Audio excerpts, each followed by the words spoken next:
I mean, I think, like I said earlier, I think this is like we're building the thing that I wish I had when I started every one of my sites, but I didn't. I had to do everything manually with a spreadsheet. And then you get like a crappy plugin, and then you get another crappy plugin to do something you can't do. And then by the time you're done, you have like 7 plugins that all do different things, plus a spreadsheet. I'd say if you can afford it, and I would argue too, like part of the like Lasso's main primary objective is to earn you more money by adding more affiliate links to your website that you're not going to do manually, and by creating display boxes that get people to actually click on your affiliate links because you give them more information.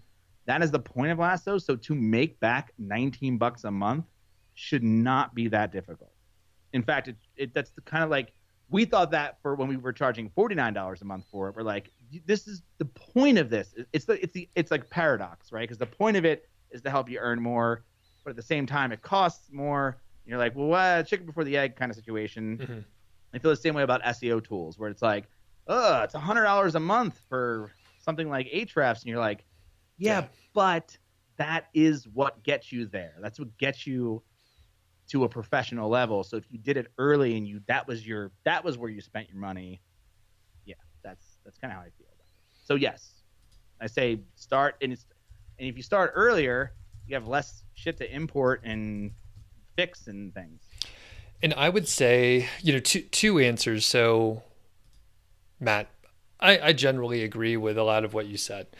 Mm-hmm. I think, once you have enough content, say 10 to 20 posts, like I mentioned before. Yeah. Oh, yeah. And I would potentially, if you wanted to wait, if your budget is limited, if you were just getting started, wait until you're getting, I would say, 15 to 20 visitors per day.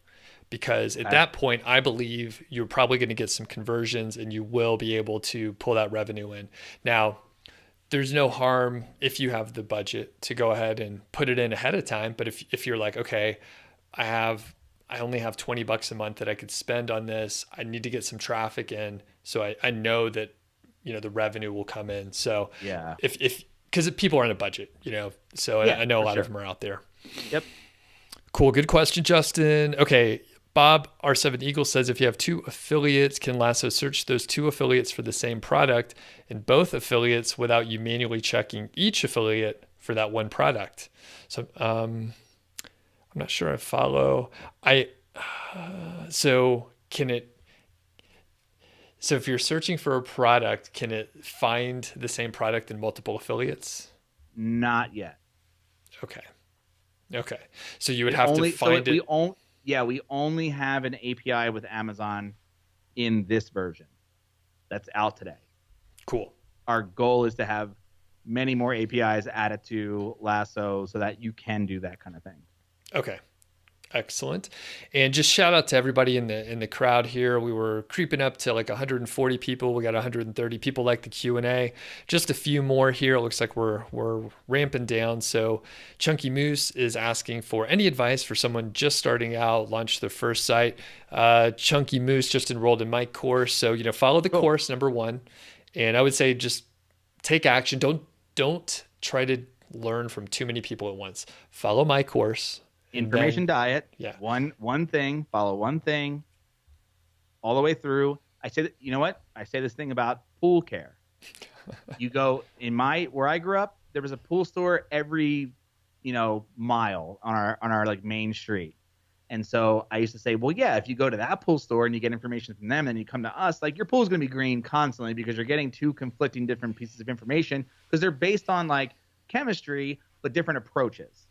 And so if you constantly go out there and try to learn, everyone thinks they're a fucking expert and they try to give you that thing. But the truth is that each one of those people are their own expert in their own little field. If you just follow their blueprint, you will get somewhere. And then at that point, you will create your own blueprint. And then you will start a website and you'll become an expert and we'll all be friends. That's how this all works. That's the cycle of it. But I think if you try to soak in too much information and have all these different pieces, you think you're doing a good thing, but you're actually just clouding the entire process. And then you end up doing nothing or whatever. So yes, I agree with that 100%. It has nothing to do with sales. It's just like stick with one program, follow it through, and then you will eventually come up with your own, like, because your audience is going to be different from Doug and I's, and it's like you're going to have your own like thoughts, you're going to have your own like internal conflicts, and you'll get somewhere with it. And the risk is, it's like a jazz musician, right? Like the risk is you're going to potentially pull together ideas that don't work well together. But later on, like if you learn Amazon affiliate from me, for example, and then you learn display ads from John Dykstra, for example, and then you pepper on some other stuff from other areas, email marketing from someone else, and then you pull it together after you kind of are competent in each one, your way around. There's a good chance you're going to have a nice combination. If you pull all three at the same time, you're going to be confused, and there's a strong chance you're going to do things in the wrong order, misguided, and you're going to think, none of it works. So, and you also got to do it for 15 years. Yeah, 15 years. It's a long-term strategy for sure. Next question. Saha says, is it still worth it to create smaller Amazon review sites to make $100 to $500 per month? So I'll take that first and send it to you, Matt. No, you take it. Okay. I'm 100% biased, and I try and be transparent with what I'm doing most of the time as much as I can, right? So I know sometimes I just talk and I don't give you all the disclaimers, but I sell a course. I talk about this stuff all the time. So I think, if your sites are, hey, I want to start an Amazon affiliate site as a side hustle, I think it's great. It's easy to monetize. People are comfortable with Amazon, all the stuff we said. If you're thinking, I'm going to quit my 6-figure IT job and do Amazon, well, that's going to not be a 1-year plan anymore or a 2-year plan. That's going to be like a 5-year plan, and it's going to be a lot more difficult. And in 5 years, things could be very different. So I don't think you can do replacement income if you're aiming for under $1,000 a month, $2,000 a month. It's totally doable. Totally doable. Still. So, and I'm biased. I'm deep entrenched into this ecosystem, and I'm going to be putting more feelers out and doing other things very soon. So, all right. I think that was all the ones that Thais sent over. I think there may be a couple others. Couple more, Matt? You good? Good, man. How much beer do you have left? I ran out. I have I have a kegerator with 3 taps. I have a beer fridge of aged beer, and then I have a beer fridge of canned beer, and that's not a joke. I have 3 fridges of beer. That's really awesome. Yeah, I know. I was going to say it was in the morning, so we didn't drink. So once this is lifted. I don't have any kegged beers. I actually canned a bunch of them and delivered them. And I have 2 beers going right now. One's a IPA and one's I can't even call it a Kolsch anymore because I just like bastardized it, but I'm kegging those tonight, and then I will be carbonating them and canning them. So if you're interested, I would love to get your feedback on some cans. If you don't mind me delivering cans to your place. I would love it. Yeah, absolutely. Yeah, I would love to try the Kolsch. I know that's one of your faves, right? I'm not using Kolsch yeast. I'm using a cream ale blend from White Labs because they were out of Kolsch yeast. It's 100%. No, it's not 100% Pilsner. It's 95% Pilsner, 5% Munich. And I did Cascade. And then I drank it, and I was like, this is actually super clean, really good. Like, when I tested it, and then I was like, I'm going to dry hop it with a little more Cascade. So I dry hopped it kind of on a whim. So we'll see how it comes out. But it was clean. Yeah. Good. It sounds like a hoppy blonde ale, something like that. Yeah, probably closer to that. Yes, for sure. And I can't wait until we can judge some beer together and do some tastings, sitting man. Here on this email address for more judging, and I'm like, well, I guess we're not judging any beers right now, but no, there was going to be the big conference or competition was going to be here in Longmont, and anyway, April, right? Soon. Yeah, next year. Are they postponing it, or are they just not doing it?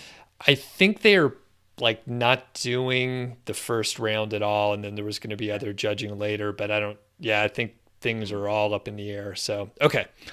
Choosy Consumer says, if we would purchase Lasso today and improvements show up later, will we be grandfathered at $19 per month? Yeah. Okay. So you get all the updates. Awesome. Yeah. Very good. David Goldstein says, would you take an e-com site that is no longer selling and convert to an affiliate site? DA is decent. There's hundreds of backlinks. It's in the salon equipment and beauty supplies industry.